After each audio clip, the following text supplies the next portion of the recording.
For decades, Ray Kurzweil has been an unofficial spokesman for the transhumanist movement. And in 2008, he said that humans would become infused with nanorobots, which would vastly improve the human body. If you go out even to 2045, that's only 4 decades from now, most of our intelligence, of our human civilization will be non-biological. We're going to put this inside our bodies and brains. So we're going to become machines, but not, and if you say that, then people go, well, I don't want to become a machine, because they're thinking of machines as we knew them from the 19th century, which were much lesser than humans, and machines today are still lesser than humans. I'm talking about a new type of machine that's actually greater, more subtle, more supple, more intelligent, more creative, more beautiful than humans. In 2010, he interviewed Robert Freitas on the future of nanotechnology, who said that nanorobots could cure aging and death. Medical nanorobots really have the potential to extend human life more or less indefinitely. So what's your view about the role of death, and do we need death? Death is something that is an end. It's an end to life. It's an end to progress. It's an end to thoughts. It's something to be cured. Aging is a disease. It's a curable disease.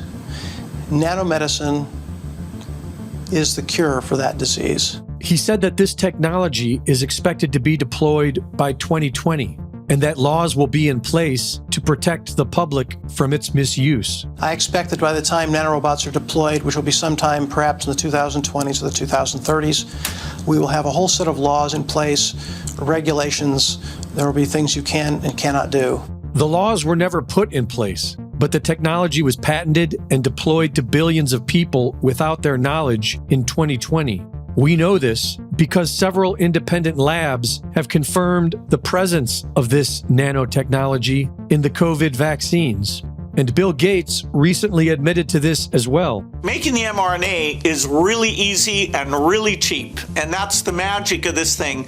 But there's no doubt in the next 5 years, we just need to mess around. There's a lot of lipid nanoparticles, and some are very self-assembling.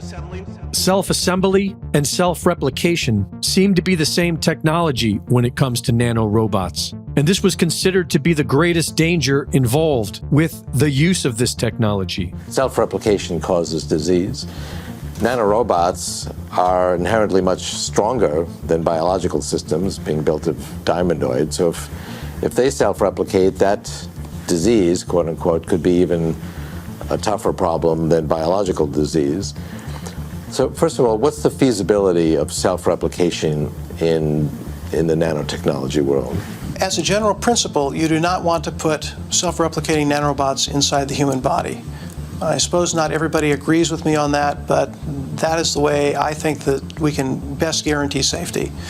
If the nanorobots are able to replicate inside the human body, that means they are using some component of the human body as food, and we don't want them to be doing that. In his 1986 book, Engines of Creation, Kim Eric Drexler wrote about what he termed the gray goo scenario, a hypothetical catastrophic event caused by out-of-control, self-replicating nanotechnology, which consumes the biomass of the host. And this is exactly what independent researchers are finding. It explains the large, so-called blood clots being found in the dead, and it's spreading.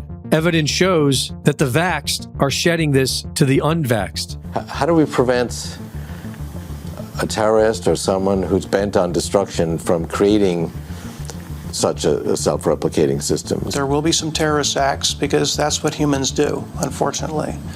So what we're going to be needing in this era of nanofactories is something equivalent to the fire department. Hopefully the incidents will be very few, but we will have an emergency regime which is set up to deal with that type of event. But the event is worldwide, and there is no agency set up to put out this fire. Our governments are not even discussing the problem, and the perpetrators are planning a second round of nanobot deployment with another fake pandemic. If we the people cannot unite and stand together now, then what exactly are we? Reporting for InfoWars, this is Greg Reese.